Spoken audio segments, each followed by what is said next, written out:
गुरु गोविंदो खड़े का केला को पाए बलिहारी गुरु आपनो गोविंद दियो बताए। श्रीमन नारायण नारायण नारायण हरि हरि। 10वां स्कंद राधा रानी की जय। 13वां अध्याय ब्रह्मा जी का मोह और उसका नाश। परीक्षित, तुम बड़े भाग्यवान हो। भगवान के प्रेमी भक्तों में तुम्हारा स्थान श्रेष्ठ है, तभी तो तुमने इतना सुंदर प्रश्न किया है।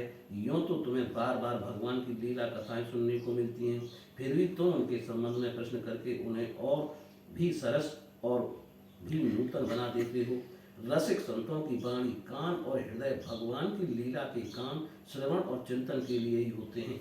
उनका यह स्वभाव ही होता है कि वे क्षण प्रतिक्षण भगवान की लीलाओं को अपूर्व रसमयी और नित्य नूतन अनुभव करते रहें। रसिक संतों की वाणी, कान और हृदय भगवान की लीला के गान, श्रवण और चिंतन के लिए ही होते हैं। उनका यह स्वभाव ही होता है कि वे क्षण प्रतिक्षण भगवान की लीलाओं को अपूर्व रसमयी और नित्य नूतन अनुभव करते रहें। ठीक वैसे ही जैसे लंपट पुरुषों को स्त्रियों की चर्चा में नया नया रस जान पड़ता है। परीक्षित, तुम एकाग्र चित्त से श्रवण करो। यद्यपि भगवान की यह लीला अत्यंत रहस्यमयी है, फिर भी मैं तुम्हें सुनाता हूँ, क्योंकि दयालु आचार्यगण अपने प्रेमी शिष्य को गुप्त रहस्य भी बतला दिया करते हैं। यह तो मैं तुमसे कह ही चुका हूँ कि भगवान श्री कृष्ण ने अपने साथी ग्वाल वालों को मृत्यु रूप अघासुर के मुंह से बचा लिया। इसके बाद वे उन्हें यमुना के कुलिन पर ले आए और उनसे कहने लगे, मेरे प्यारे मित्रों, यमुना जी का यह पुलिन अत्यंत रमणीय है। देखो तो सही, यहाँ की बालू कितनी कोमल और स्वच्छ है। हम लोगों के लिए खेलने की तो यहाँ सभी सामग्री विद्यमान है।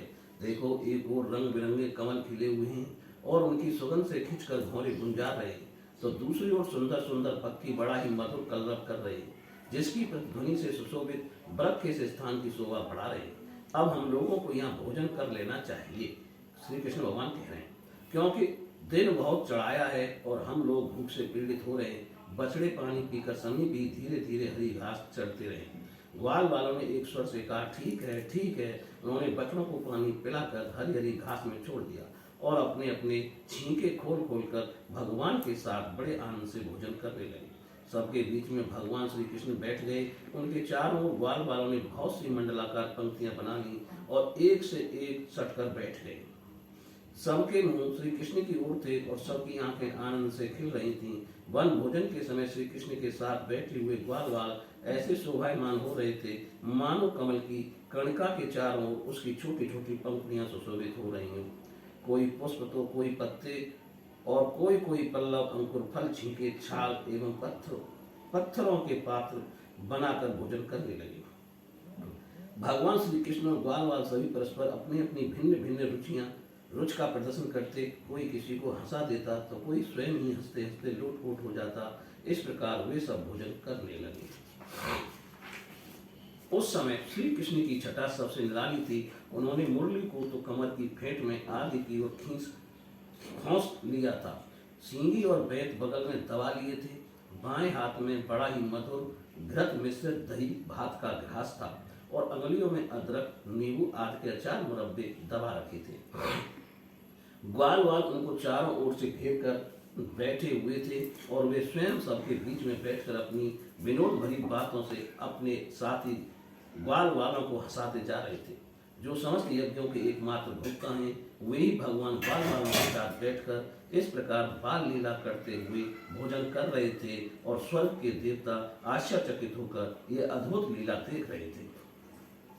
भरत वंश श्रेष्ठों इस प्रकार भोजन करते करते ग्वाल वाल भगवान की इस रसमयी लीला में तन्मय हो गए। उसी समय उनके बछड़े हरी हरी घास के लालच से घोर जंगल में बड़ी दूर निकल गए। जब ग्वाल वालों का ध्यान उस ओर गया तब तो वे भयभीत हो गए। उस समय अपने भक्तों के भय को भगा देने वाले भगवान श्री कृष्ण ने कहा, मेरे प्यारे मित्रों, तुम लोग भोजन करना बंद मत करो, मैं अभी बछड़ों को लिए आता हूँ। ग्वाल वालों से इस प्रकार कहकर भगवान श्री कृष्ण हाथ में दही भात का कौर लिए ही पहाड़ों, गुफाओं में, कुंजों एवं अन्य भयंकर स्थानों में अपने तथा साथियों के बछड़ों को ढूंढने चल दिए।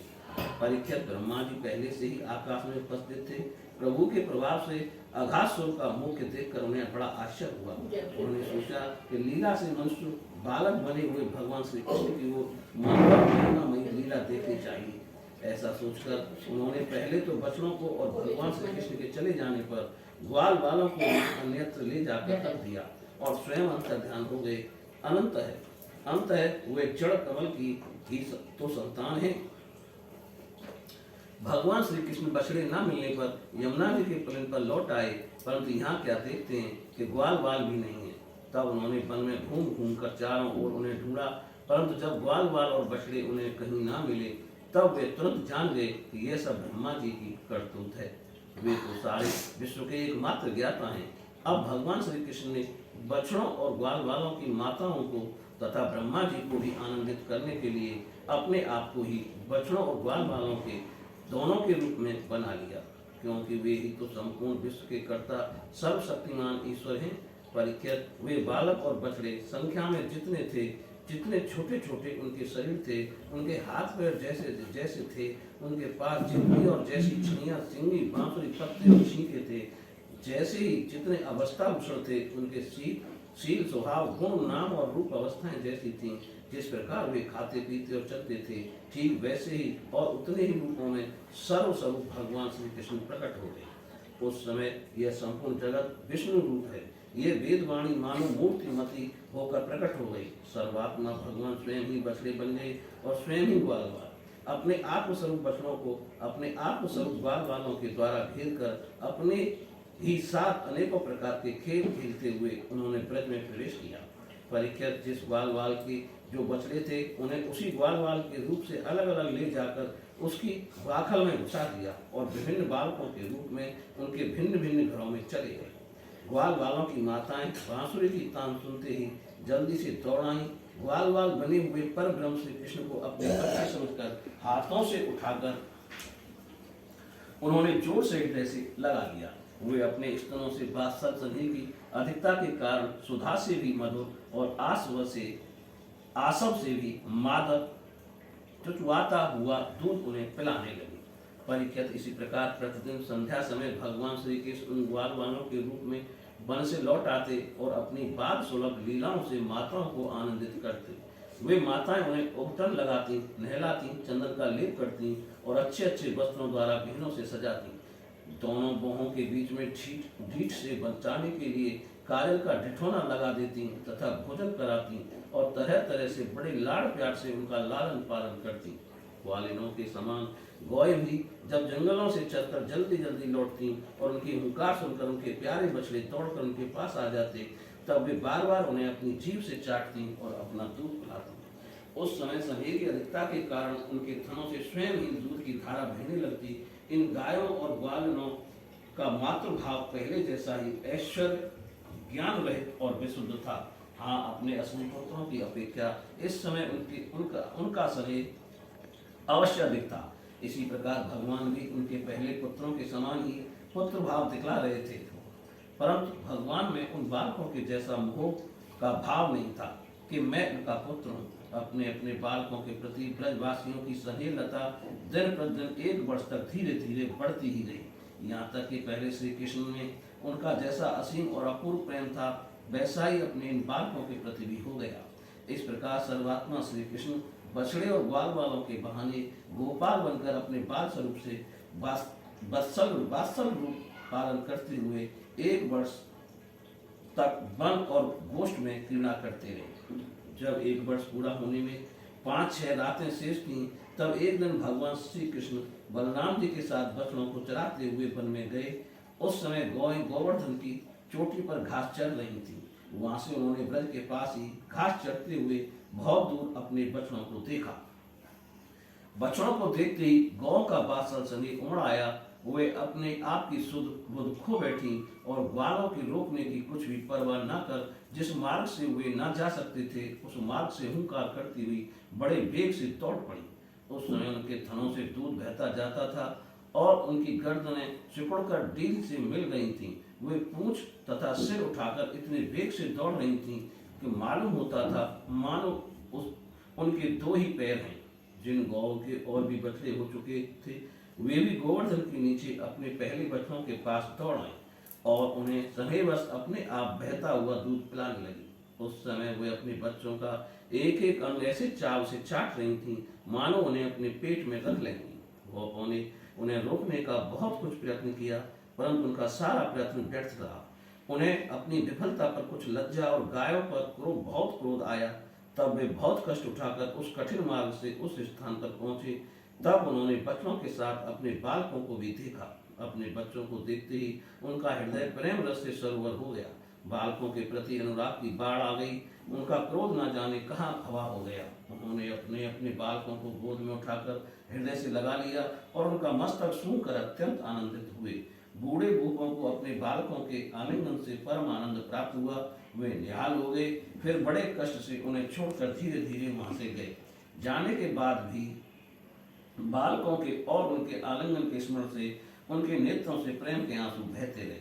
बलराम जी ने देखा कि ब्रजवासी गोप गौएं और ग्वालिनों की उन संतानों पर भी जिन्होंने अपनी माँ का दूध पीना छोड़ दिया है क्षण प्रतिक्षण प्रेम संपत्ति और उसके अनुरूप उत्कंठा बढ़ती ही जा रही है। तब वे विचार में पड़ गए क्योंकि उन्हें इसका कारण मालूम ना था। यह कैसी विचित्र बात है। सर्वात्मा श्री कृष्ण में ब्रजवासियों का और मेरा जैसा अपूर्व स्नेह है वैसा ही इन बालकों और बच्चों पर भी बढ़ता जा रहा है। ये कौन सी माया है, कहाँ से आई है? यह किसी देवता की है, मनुष्य की है अथवा असुरों की? परंतु क्या ऐसा भी संभव है?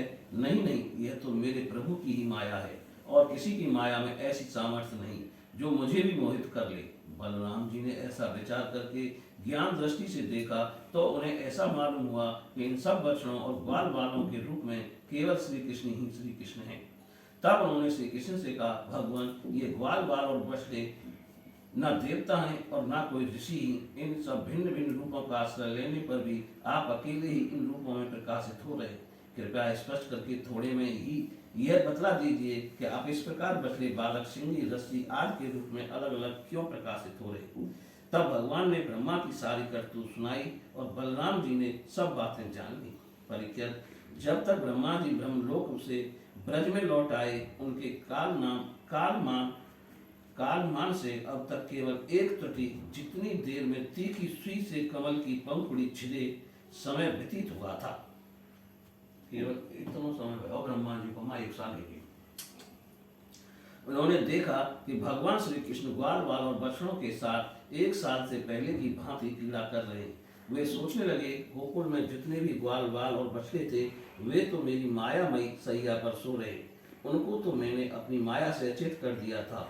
वे तब से अब तक सचेत नहीं हुए।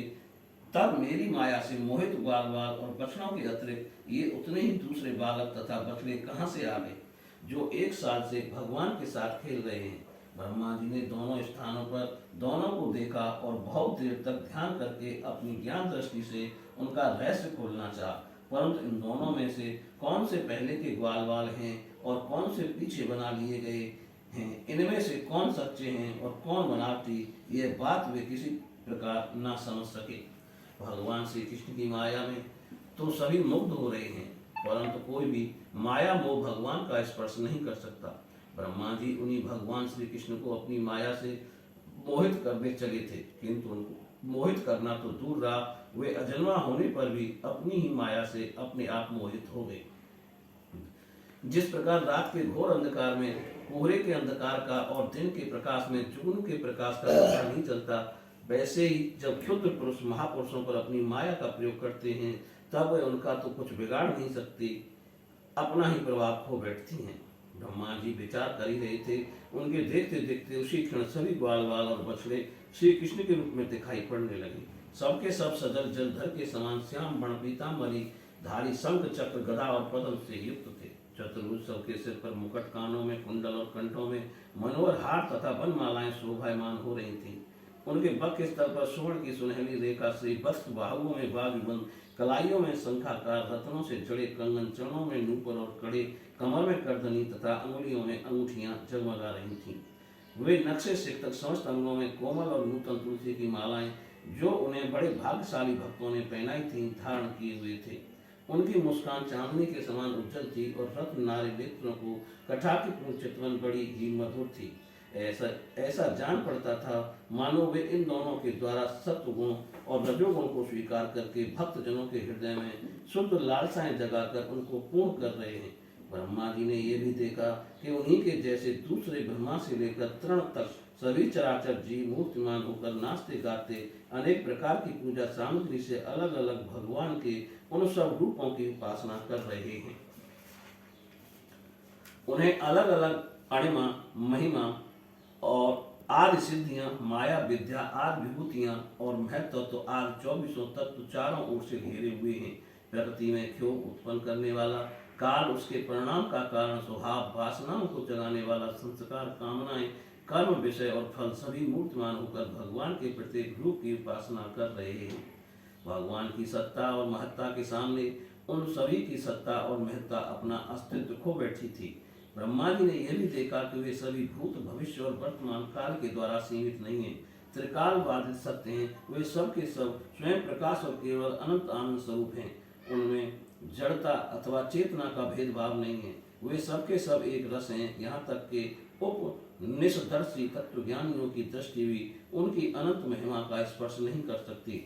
इस प्रकार ब्रह्मा जी ने एक साथ ही देखा कि वे सब के सब उन परम ब्रह्म परमात्मा श्री कृष्ण के ही स्वरूप हैं, जिनके प्रकाश से यह सारा चराचर जगत प्रकाशित हो रहा है। वे भगवान के तेज से निस्तेज होकर मौन हो गए। उस समय वे ऐसे स्तब्ध होकर खड़े रहे मानो ब्रज के अधिष्ठाता देवता के पास एक पुतली खड़ी हो। परीक्षित, भगवान का स्वरूप तर्क से परे है, उसकी महिमा असाधारण है। वह स्वयं प्रकाश, आनंद स्वरूप और माया से अतीत है। वेदांत भी साक्षात रूप से उसका वर्णन करने में असमर्थ है, इसलिए उससे भिन्न का निषेध करके आनंद स्वरूप ब्रह्मा का किसी प्रकार कुछ संकेत करता है। यद्यपि ब्रह्मा जी समस्त विद्याओं के अधिपति हैं, तथापि भगवान के दिव्य स्वरूप को वे तनिक भी न समझ सके कि यह क्या है। यहाँ तक कि वे भगवान के उन महिमामय रूपों को देखने में भी असमर्थ हो गए। उनकी आंखें मुक्त नहीं। भगवान श्री कृष्ण ने ब्रह्मा के इस मोह और असमर्थताओं को जानकर बिना किसी प्रयास के तुरंत अपनी माया का पर्दा हटा दिया।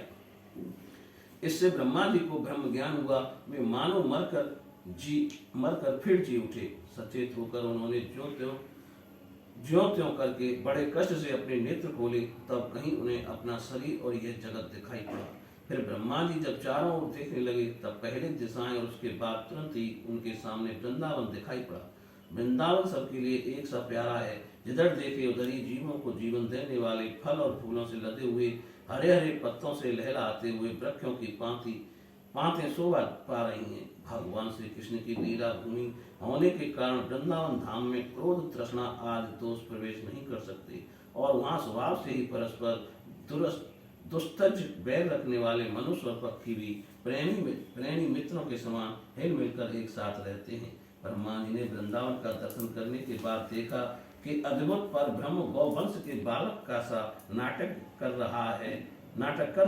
एक होने पर भी उसके सखा हैं, अनंत होने पर भी वह इधर उधर घूम रहा है और उसका ज्ञान अगाध होने पर भी वह अपने बाल और बच्चों को ढूंढ रहा है। ब्रह्मा जी ने देखा कि जैसे भगवान श्री कृष्ण पहले अपने हाथ में दही भात का कौर लिए उन्हें ढूंढ रहे थे, वैसे ही अब भी अकेले ही उनकी खोज में लगे हैं। भगवान को देखते ही ब्रह्मा जी अपने वाहन हंस पर से कूद पड़े और सोने के समान चमकते हुए अपने शरीर से पृथ्वी पर दंड की भांति गिर पड़े। उन्होंने अपने चारों मुकुटों के अग्रभाव से भगवान के चरण कमलों का स्पर्श करके नमस्कार किया और आनंद के आंसुओं की धारा से उन्हें नहला दिया। वे भगवान श्री कृष्ण की पहले देखी हुई महिमा का बार बार स्मरण करते, उनके चरणों पर गिरते और उठ कर फिर गिर पड़ते। इसी प्रकार बहुत देर तक वे भगवान के चरणों में ही पड़े रहे। फिर धीरे धीरे उठे और अपने नेत्रों के आंसू पहुंचे। प्रेम और मुक्ति के एकमात्र उद्गम भगवान को देखकर उनका सिर झुक गया। वे कांपने लगे। अंजलि बांधकर बड़ी नम्रता और एकाग्रता के साथ गदगद वाणी से भगवान की स्तुति करने लगे। बोलिए श्री कृष्ण भगवान की। ने स्तुति की। प्रभु एकमात्र आप ही स्तुति करने योग्य हैं। मैं आपके चरणों में नमस्कार करता हूँ।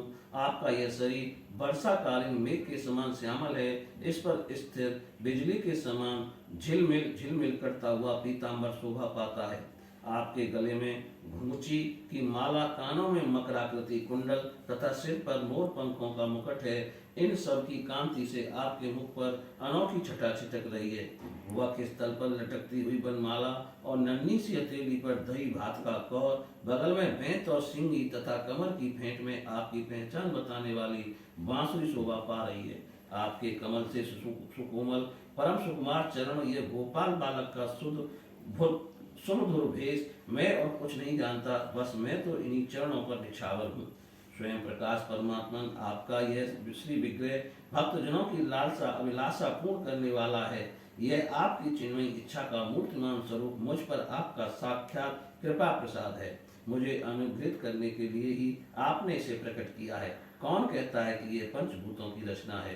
प्रभु, ये तो अप्राकृतिक प्राकृतिक शुद्ध सत्य में है। मैं या और कोई समाधि लगाकर भी आपके इस सच्चिदानंद विग्रह की महिमा नहीं जान सकता। फिर आत्मा नंदानुभव स्वरूप साक्षात आपकी ही महिमा को मैं तो कोई एकाग्र मन से भी कैसे जान सकता है? प्रभु, जो लोग ज्ञान के लिए प्रयत्न न करके अपने स्थान में ही स्थित होकर केवल सत्संग करते हैं और आपके प्रेमी संत पुरुषों के द्वारा गाई हुई आपकी लीला कथा का जो उन लोगों के पास रहने से अपने आप सुनने को मिलती है, शरीर वाणी और मन से विनियावनत होकर सेवन करते हैं, यहाँ तक कि उसे ही अपना जीवन बना लेते हैं, उसके बिना जी ही नहीं सकते। प्रभु, यद्यपि आप पर त्रिलोकी में कोई कभी विजय नहीं प्राप्त कर सकता, फिर भी वे आप पर विजय प्राप्त कर लेते हैं। आप उनके प्रेम के अधीन हो जाते हैं। भगवान, आपकी भक्ति सब प्रकार के कल्याण का मूल स्रोत उद्गम है।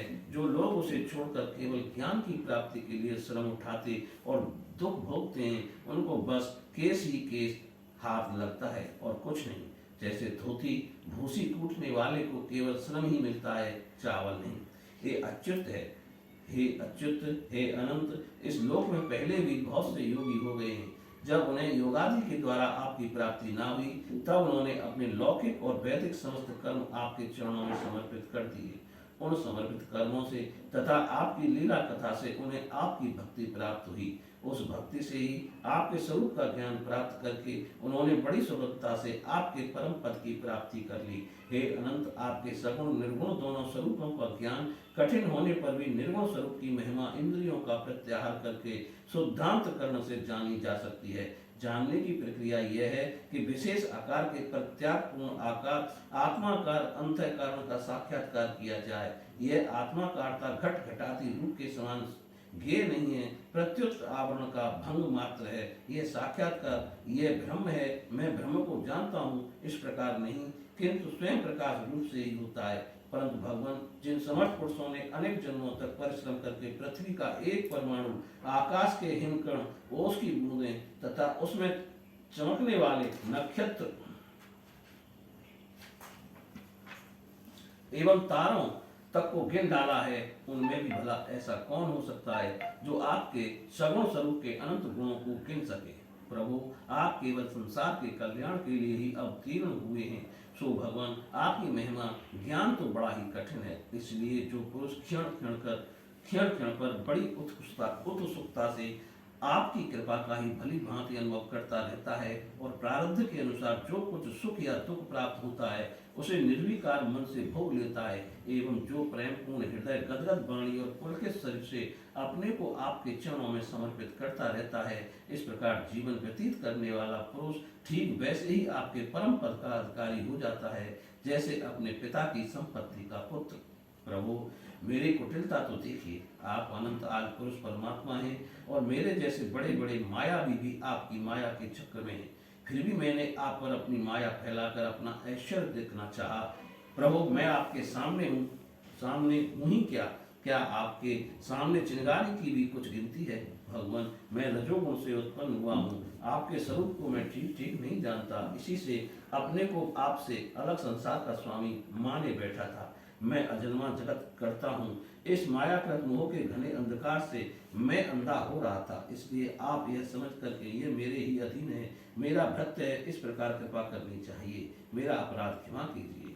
मेरे स्वामी प्रकृति, महतत्व, अहंकार, आकाश, वायु, अग्नि, जल और पृथ्वी पर आवरणों से घिरा हुआ ये ब्रह्मांड ही मेरा शरीर है, और आपके एक एक रोम के छिद्र में ऐसे ऐसे अगणित ब्रह्मांड उसी प्रकार उड़ते पड़ते रहते हैं, जैसे झरोकों की जाली में से आने वाली सूर्य की किरणों में रज के छोटे छोटे परमाणु उड़ते हुए दिखाई पड़ते हैं। कहाँ अपने परमाणु से 3.5 हाथ के शरीर वाला अत्यंत क्षुद्र में, और कहाँ आपकी अनंत महिमा। वृत्तियों की पकड़ में न आने वाले परमात्मा जब बच्चा माता के पेट में रहता है तब अज्ञानवश अपने हाथ पैर पीटता है, परंतु क्या माता उसे अपराध समझती है, या उसके लिए वह कोई अपराध होता है और नहीं है। इन शब्दों से कही जाने वाली कोई भी वस्तु ऐसी है क्या जो आपकी कोख के भीतर ना हो। श्रुतियां कहती हैं कि जिस समय तीनों लोग प्रलयकालीन जल में लीन थे, उस समय उन जल में स्थित श्री नारायण के नाभि कमल से ब्रह्मा का जन्म हुआ। उनका यह कहना किसी प्रकार असत्य नहीं हो सकता। तब आप ही बतलाइए प्रभु, क्या मैं आपका पुत्र नहीं हूँ? प्रभु, आप समस्त जीवों के आत्मा हैं, इसलिए आप नारायण, नर, जीव और अयन आश्रय हैं। आप समस्त जगत के और जीवों के अधीश्वर हैं, इसलिए आप नारायण, नार, जीव और अयन प्रवर्तक हैं। आप समस्त लोगों के साक्षी हैं, इसलिए भी नारायण, नार, जीव और अयन जानने वाला है। नर से उत्पन्न होने वाले जल में निवास करने के कारण जिन्हें नारायण, नार, जल और अयन निवास स्थान कहा जाता है, वे भी आपके एक अंश ही हैं। वह अंश रूप से दिखना भी सत्य नहीं है, आपकी माया है। भगवान, यदि आपका यह विराट स्वरूप सचमुच उस समय जल में ही था, तो मैंने उसी समय उसे क्यों नहीं देखा, जबकि मैं कमल नाल के मार्ग से उसे 100 वर्ष तक जल में ढूंढता रहा। फिर मैंने जब तपस्या की, तब उसी समय मेरे हृदय में उसका दर्शन कैसे हो गया, और फिर कुछ ही क्षणों में वह पुनः क्यों नहीं दिखा, अंतर्ध्यान हो गया। माया का नाश करने वाले प्रभु, दूर की बात कौन करे, अभी इसी अवतार में आपने इस बाहर दिखने वाले जगत को अपने पेट में ही दिखला दिया, जिसे देखकर माता यशोदा चकित हो गई थी। इससे यही तो सिद्ध होता है कि यह संपूर्ण विश्व केवल आपकी ही माया है। जब आपके सहित यह संपूर्ण विश्व जैसा बाहर दिखता है, वैसा ही आपके उदर में भी दिखा, तब क्या यह सब आपकी माया के बिना ही आप में प्रतीत हुआ? अवश्य ही आपकी लीला है। उस दिन की बात जाने दीजिए, आज की ही लीजिए। क्या आपने मेरे सामने अपने अतिरिक्त संपूर्ण विश्व को अपनी माया का खेल नहीं दिखलाया? पहले आप अकेले थे, फिर संपूर्ण ग्वाल पछड़े और छड़ी छींके भी आप ही हो गए। उसके बाद मैंने देखा कि आपके वे सब रूप चतुर्भुज हैं, और मेरे सहित सब के सब तत्व उनकी सेवा कर रहे हैं। आपने अलग अलग उतने ही ब्रह्मांडों का रूप भी धारण कर लिया था, परंतु अब आप केवल अपरिमित अद्वितीय ब्रह्म रूप से ही शेष रह गए हैं। जो लोग अज्ञानवश आपके स्वरूप को नहीं जानते, उन्हीं को आप प्रकृति में स्थित जीव के रूप से प्रतीत होते हैं, और उन पर अपनी माया का पर्दा डालकर सृष्टि के समय मेरे ब्रह्म रूप से, पालन के समय अपने विष्णु रूप से, और संहार के समय रुद्र के रूप में प्रतीत होते हैं। प्रभु, आप सारे जगत के स्वामी और विधाता हैं। अजन्मा होने पर भी आप देवता, ऋषि, मनुष्य, पशु, पक्षी और जलचर आदि योनियों में अवतार ग्रहण करते हैं, इसलिए कि इन रूपों के द्वारा दुष्ट पुरुषों का घमंड तोड़ दें और सब पुरुषों पर अनुग्रह करें। भगवान, आप अनंत परमात्मा और योगेश्वर हैं। जिस समय आप अपनी योग माया का विस्तार करके लीला करने लगते हैं, उस समय त्रिलोकी में ऐसा कौन है जो ये जान सके कि आपकी लीला कहाँ, किस लिए, कब और कितनी होती है। इसलिए यह संपूर्ण जगत स्वप्न के समान असत्य ज्ञान रूप और दुख देने वाला है। आप परमानंद, परम ज्ञान स्वरूप एवं अनंत हैं। ये माया से उत्पन्न एवं विलीन होने पर भी आप में आपकी सत्ता के सत्य के समान प्रतीत होता है। प्रभु, आप ही एकमात्र सत्य हैं, क्योंकि सत्य हैं आप, क्योंकि आप सबके आत्मा जो हैं और प्राण पुरुष होने के कारण समस्त जन्मादि विकारों से रहित हैं। आप स्वयं प्रकाश हैं, इसलिए देश, काल और वस्तु जो पर प्रकाश हैं, किसी प्रकार आपको सीमित नहीं कर सकते। आप उनके भी आदि प्रकाशक हैं। आप अविनाशी होने के कारण नित्य हैं। आपका आनंद अखंडित है। आप में ना तो किसी प्रकार का मल और ना अभाव। आप पूर्ण एक हैं। समस्त उपाधियों से मुक्त होने के कारण आप अमृत स्वरूप हैं। आपका ये ऐसा स्वरूप समस्त जीवों का ही अपना स्वरूप है।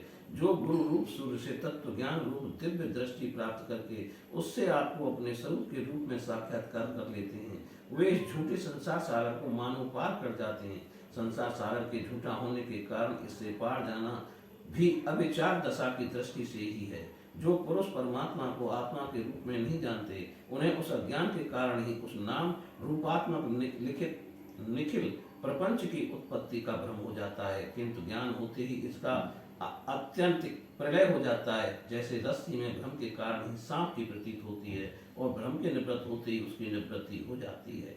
संसार संबंधी बंधन और उससे मोक्ष, ये दोनों ही नाम अज्ञान से कल्पित हैं। वास्तव में ये अज्ञान के ही दो नाम हैं। ये सत्य और अज्ञान स्वरूप परमात्मा से भिन्न अस्तित्व नहीं रखते। जैसे सूर्य में दिन और रात का भेद नहीं है, वैसे ही विचार करने पर अखंड चित्त स्वरूप केवल शुद्ध आत्म तत्व में ना बंधन है और ना मुक्तो मोक्ष है। भगवान कितने आश्चर्य की बात है कि आप हैं अपने आत्मा, पर लोग आपको पराया मानते हैं और शरीर आदि है पराये, किंतु उनको आत्मा मान बैठते हैं और इसके बाद आपको कहीं अलग ढूंढने लगते हैं। भला अज्ञानी जीवों का यह कितना बड़ा ज्ञान है। हे अनंत, आप तो सबके अंतःकरण में ही विराजमान हैं, इसलिए संत लोग आपके अतिरिक्त जो कुछ प्रतीत हो रहा है उसका परित्याग करते हुए अपने भीतर ही आपको ढूंढते हैं। क्योंकि अद्यपि रस्सी में सांप नहीं है, फिर भी उस प्रतीयमान सांप को मिथ्या निश्चय किए बिना भला कोई सत्पुरुष सच्ची रस्सी को कैसे जान सकता है।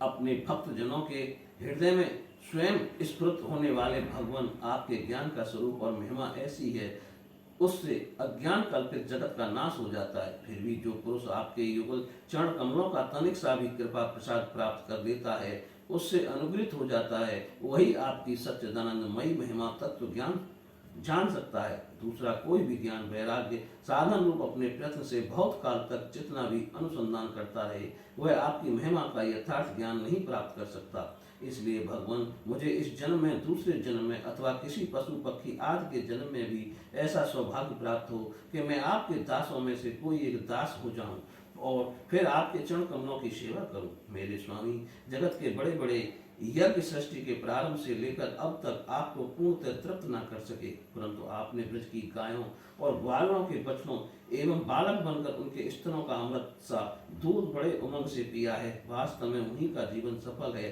वे ही अत्यंत धन्य हैं। अहो नंद, आदि ब्रजवासी गोपों के धन्य भाग्य हैं। वास्तव में उनका अवभाग्य है, क्योंकि परमानंद स्वरूप सनातन पर पूर्ण ब्रह्म आप उनके अपने सगे संबंधी और सुहृदय हैं। हे अच्युत, इन ब्रजवासियों के सौभाग्य की महिमा तो अलग रही। मन आदि 11 इंद्रियों के अधिष्ठा देवता के रूप में रहने वाले महादेव आदि हम लोग बड़े ही भाग्यवान हैं, क्योंकि इन ब्रजवासियों की मन आदि 11 इंद्रियों को प्याले बनाकर हम आपके चरण कमलों का अमृत से भी मीठा, मदिरा से भी मादक मधुर मकरंद पान करते रहते हैं। जब उसका एक एक इंद्रिय से पान करके हम धन्य धन्य हो रहे हैं, तब समस्त इंद्रियों से उसका सेवन करने वाले ब्रजवासियों की तो बात ही क्या है। प्रभु, इस ब्रजभूमि के किसी वन में और विशेष करके गोकुल में किसी भी योनि में जन्म हो जाए, यही हमारे लिए बड़े सौभाग्य की बात होगी, क्योंकि यहाँ जन्म हो जाने पर आपके किसी न किसी प्रेमी के चरणों की धूल अपने ऊपर पड़ ही जाएगी। प्रभु, आपके प्रेमी ब्रजवासियों का संपूर्ण जीवन आपका ही जीवन है, आप ही उनके जीवन के एकमात्र सर्वस्व हैं, इसलिए उनके चरणों की धूल मिलना आपके ही चरणों की धूल मिलना है। और आपके चरणों की धूल को श्रुतियां भी अनादिकाल से अब तक ढूंढ ही रही हैं। देवताओं के भी आराध्य देव प्रभु, इन ब्रजवासियों को इनकी सेवा के बदले में आप क्या फल देंगे। संपूर्ण फलों के फल स्वरूप आपसे बढ़कर और कोई फल तो है ही नहीं, यह सोचकर मेरा चित्त मोहित हो रहा है। आप उन्हें अपना स्वरूप भी देकर पूर्ण नहीं हो सकते, क्योंकि आपके स्वरूप को तो उस पूतना ने भी अपने संबंधियों अघासुर बकासुर आदि के साथ प्राप्त कर लिया, जिसका केवल भेष ही साध्वी स्त्री का था, पर जो हृदय से महान क्रूर थी। फिर उन्होंने अपने घर, धन, स्वजन, प्रिय, शरीर, पुत्र, प्राण और मन सब कुछ आपके ही चरणों में समर्पित कर दिया है। जिनका सब कुछ आपके लिए है, उन ब्रजवासियों को भी वही फल देकर आप कैसे पूर्ण हो सकते हैं। सच्चिदानंद स्वरूप श्याम सुंदर तभी तक राग द्वेष आदि दोष चोरों के समान वर्ष सर्वस्व अपहरण करते रहते हैं, अभी तभी तक घर और उसके संबंधी कैद की तरह संबंध के बंधनों में बांध रखते हैं और तभी तक मुंह पैर की बेड़ियों की तरह जकड़े रहता है। जब तक जीव आपका नहीं हो जाता। प्रभु आप विश्व के पखेड़े से सर्वदा रहित हैं, फिर भी अपने शरणागत भक्त जनों को अनंत आनंद वितरण करने के लिए पृथ्वी में अवतार लेकर विश्व के समान ही लीला विलास का विस्तार करते हैं। मेरे स्वामी, बहुत कहने की आवश्यकता नहीं। जो लोग आपकी महिमा जानते हैं वे जानते रहें। मेरे मन, वाणी और शरीर तो आपकी महिमा जानने में सर्वदा असमर्थ हैं। सच्चिदानंद स्वरूप श्री कृष्ण आप सबके साथी हैं, इसलिए आप सब कुछ जानते हैं। आप समस्त जगत के स्वामी हैं। यह संपूर्ण प्रपंच आप में ही स्थित है। आप में मैं और क्या कहूँ। अब आप मुझे स्वीकार कीजिए, मुझे अपने लोक में जाने की आज्ञा दीजिए। खंडियों के धर्म रूप रात्रि का घोर अंधकार नष्ट करने के लिए सूर्य और चंद्रमा दोनों ही समान हैं, पृथ्वी दोनों के ही समान हैं।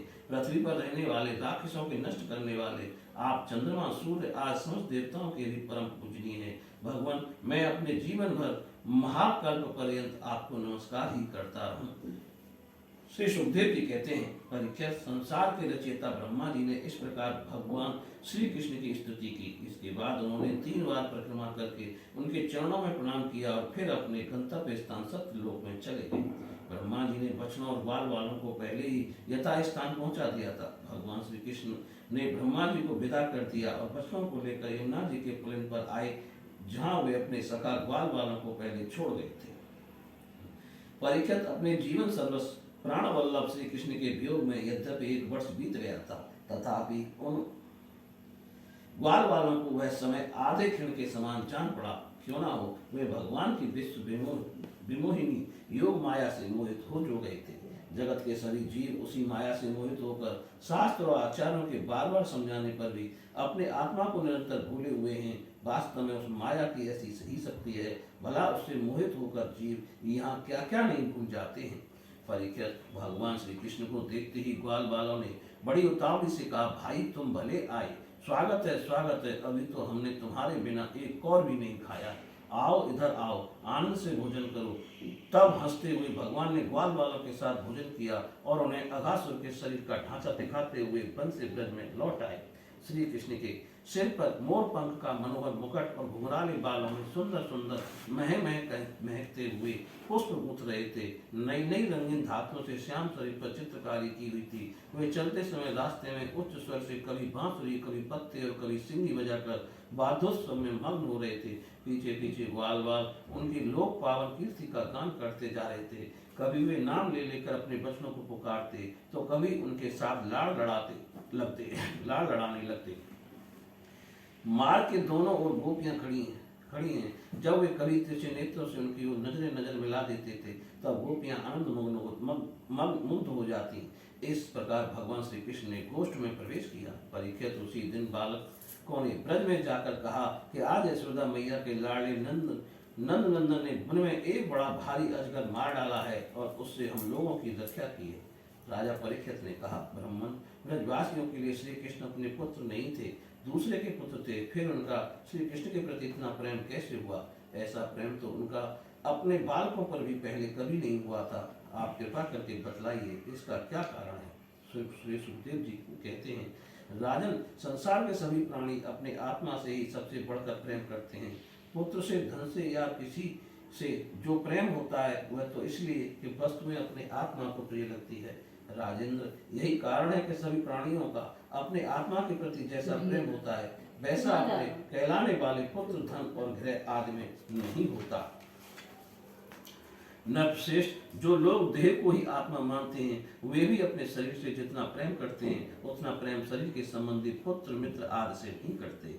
जब विचार के द्वारा ये मालूम हो जाता है कि यह शरीर मैं नहीं हूँ, यह शरीर मेरा है, तब इस शरीर से भी आत्मा के समान प्रेम नहीं रहता। यही कारण है कि इस देह के जीर्ण शीर्ण हो जाने पर भी जीने की आशा प्रबल रूप से बनी रहती है। इससे यह बात सिद्ध होती है कि सभी प्राणी अपने आत्मा से ही सबसे बढ़कर प्रेम करते हैं और उसी के लिए इस सारे चराचर जगत से भी प्रेम करते हैं। इन श्री कृष्ण को ही तुम सब आत्माओं का आत्मा समझो। संसार के कल्याण के लिए ही योग माया का आश्रय लेकर वे यहाँ देहधारी के समान जान पड़ते हैं। जो लोग भगवान श्री कृष्ण के वास्तविक स्वरूप को जानते हैं, उनके लिए तो इस जगत में जो कुछ भी चराचर पदार्थ है अथवा इससे परे पर परमात्मा ब्रह्म नारायण आदि भी भगवत स्वरूप हैं, सभी श्री कृष्ण स्वरूप ही हैं। श्री कृष्ण के अतिरिक्त और कोई प्राकृतिक अप्राकृतिक वस्तु है ही नहीं।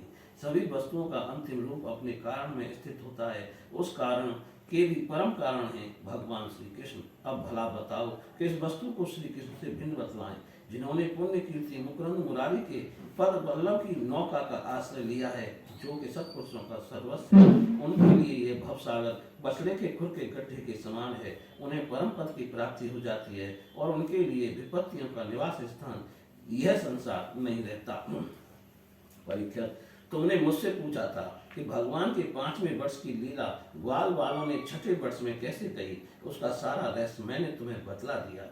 भगवान श्री कृष्ण की ग्वाल वालों के साथ वन क्रीड़ा, अघासुर को मारना, हरी हरी घास से युक्त भूमि पर बैठकर भोजन करना, अप्राकृतिक रूपधारी बछड़ों और ग्वाल वालों का प्रकट होना और ब्रह्मा जी के द्वारा की हुई इस महान स्तुति को जो मनुष्य सुनता और कहता है, उसको धर्म, अर्थ, काम और मोक्ष की प्राप्ति हो जाती है। परीक्षित, इस समय श्री कृष्ण और बलराम ने कुमार अवस्था के अनुरूप आंख में चोली, हिसेतु बंधन, बंदरों की भांति उछलना कूदना आदि अनेकों लीलाएं करके अपनी कुमार अवस्था ब्रज में ही त्याग दी। बोलिए श्री कृष्ण भगवान की जय।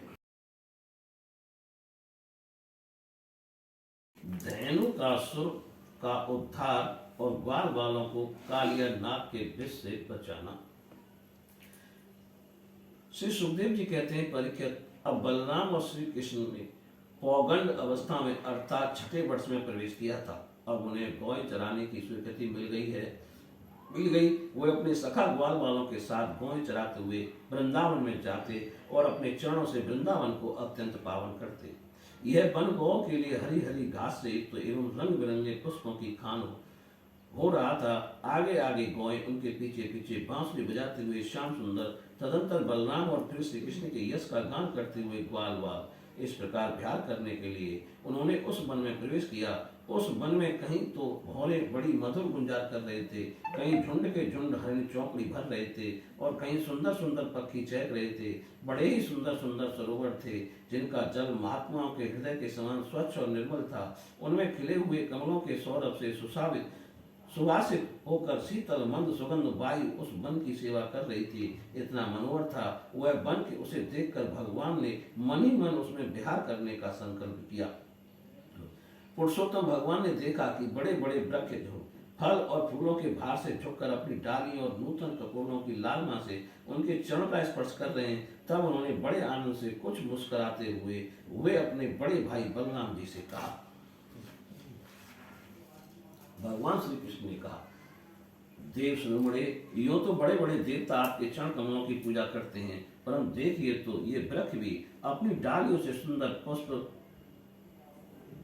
फलों की सामग्री लेकर आपके चरण कमलों में झुक रहे हैं, नमस्कार कर रहे हैं। क्यों ना हो, इन्होंने इस सौभाग्य के लिए तथा अपना दर्शन एवं श्रवण करने वालों के अज्ञान का नाश करने के लिए ही तो वृंदावन धाम में वृक्ष योनि ग्रहण की है। इनका जीवन धन्य है। आज पुरुष यद्यपि आप इस वृंदावन में अपने ऐश्वर्य रूप को छिपाकर बालकों की लीला कर रहे हैं, फिर भी आपके श्रेष्ठ भक्त मुनिगण अपने इष्ट देव को पहचान कर यहाँ भी प्राय भौरों के रूप में आपके भुवन पावन यश का निरंतर गान करते हुए आपके भजन में लगे रहते हैं। वे एक क्षण के लिए भी आपको नहीं छोड़ना चाहते। भाई जी, वास्तव में आप ये स्तुति करने योग्य हैं। देखिए, आपको अपने घर आया देखिए, मोर आपके दर्शनों से आनंदित होकर नाच रहे हैं। हरनिया मृगनिया गोपियों के समान अपनी प्रेम भरी तिरछी चितवन से आपके प्रति प्रेम प्रकट कर रही हैं, आपको प्रसन्न कर रही हैं। ये कोयलें अपना मधुर पूर्व ध्वनि से आपका कितना सुंदर स्वागत कर रही हैं।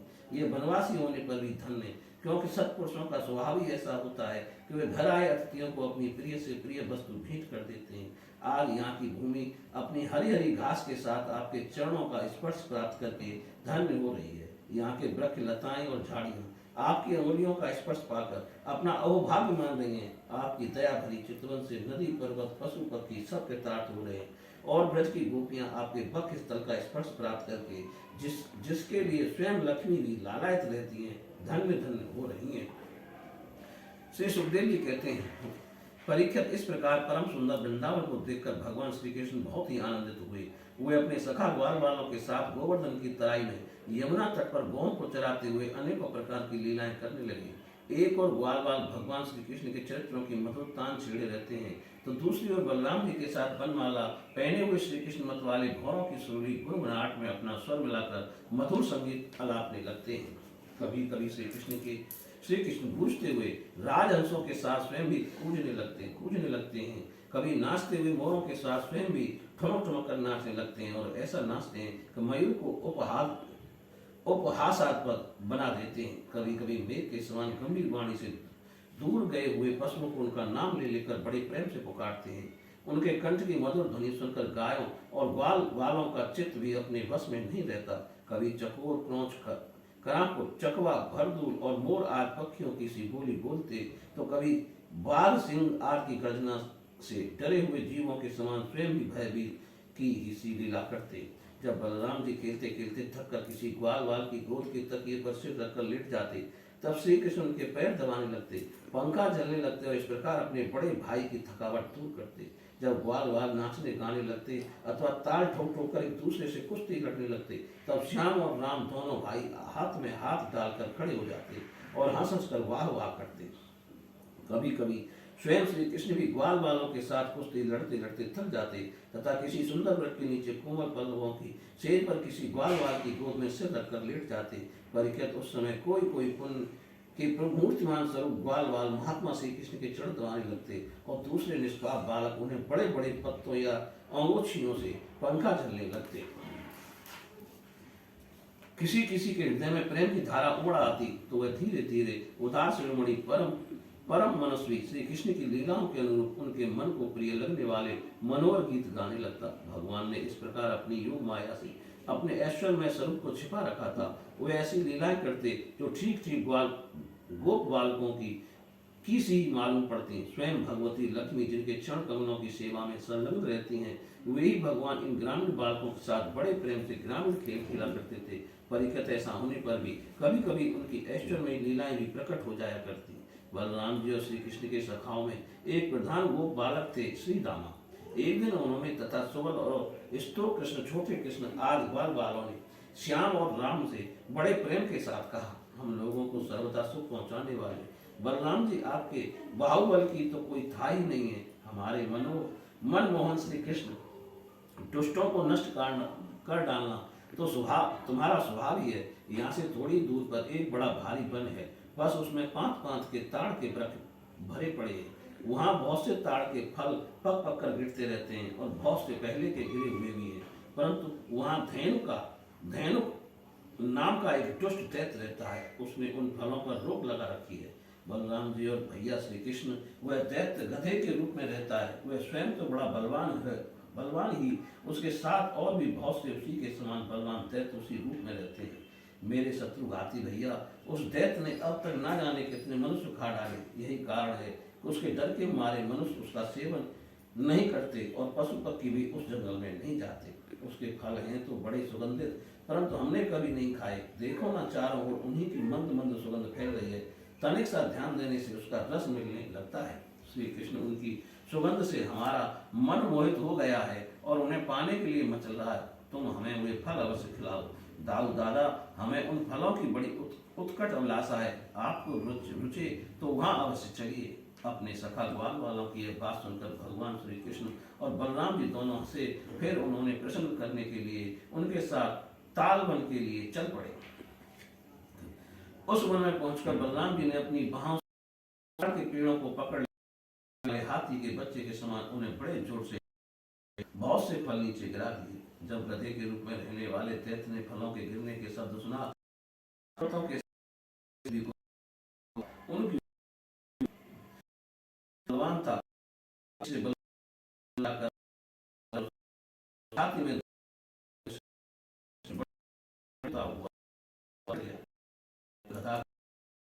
हुआ बलराम जी के पास पहुंचा और उनकी ओर पीठ करके फिर बड़े क्रोध से अपने पिछले पैरों की दुलत्ती चलाई। बलराम जी ने अपने एक ही हाथ से उसके दोनों पैर पकड़ लिए और उसे आकाश में घुमाकर एक ताड़ के पेड़ पर तय मारा। घुमाते समय ही उस गधे के प्राण पखेरु उड़ गए थे। उसके गिरने की चोट से वह महान ताड़ का वृक्ष, जिसकी ऊपरी भाग पर वह भाग बहुत विशाल था, स्वयं तो तड़तड़ाकर गिर ही पड़ा। सटे हुए दूसरे वृक्ष को भी उसने तोड़ डाला। उसने तीसरे ने चौथे को, इस प्रकार एक दूसरे को गिराते हुए बहुत से ताल वृक्ष गिर पड़े। बलराम जी के लिए ये खेल था, परंतु उनके द्वारा फेंके हुए गधे के शरीर से चोट खाकर वहां सब के सब ताड़ हिल गए। ऐसा जान पड़ा मानो सबको झंझावत ने झकझोर दिया हो। भगवान बलराम स्वयं, उनमें यह सारा संसार ठीक वैसे ही ओतप्रोत है जैसे सूतों में वस्त्र। उनके लिए कौन आश्चर्य की बात है।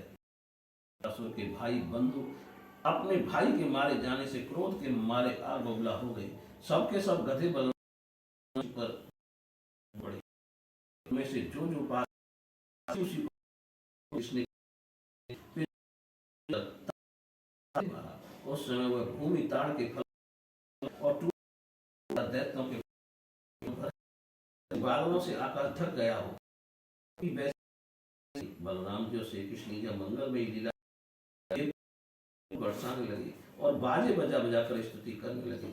जिस दिन धेनुकासुर मरा, उसी दिन से लोग निडर होकर उस वन के ताल फल खाने लगे तथा पशु भी स्वच्छता के साथ घास चरने लगे।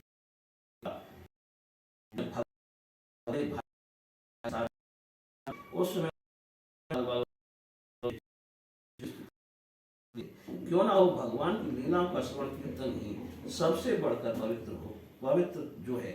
उस समय श्री कृष्ण की घुंघराली अलकों पर गौ के खुरों से उड़ उड़कर धूल पड़ी हुई थी। सिर पर मोर पंख का मुकुट था और बालों में सुंदर सुंदर जंगली पुष्प गुथे हुए थे।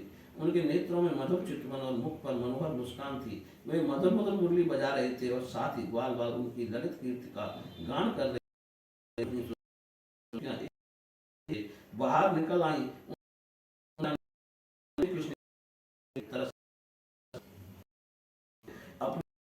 से भगवान मकरंद दिन भर के सामने भी आज भरी हंसी तथा विनय से युक्त प्रेम भरी तिरछी चितवन का सत्कार स्वीकार करके ब्रज में प्रवेश किया। उधर यशोदा मैया और रोहिणी जी का हृदय वात्सल स्नेह से उमड़ रहा था। उन्होंने श्याम और राम के घर पहुंचते ही उनकी इच्छा के अनुसार तथा समय के अनुरूप पहले से ही सोच संजोकर रखी हुई वस्तुएं उन्हें खिलाई, पिलाई और पहनाई। माताओं ने तेल उमटन आग लगाकर स्नान कराया। इससे उनकी दिन भर घूमने फिरने की मार्ग की थकान दूर हो गई।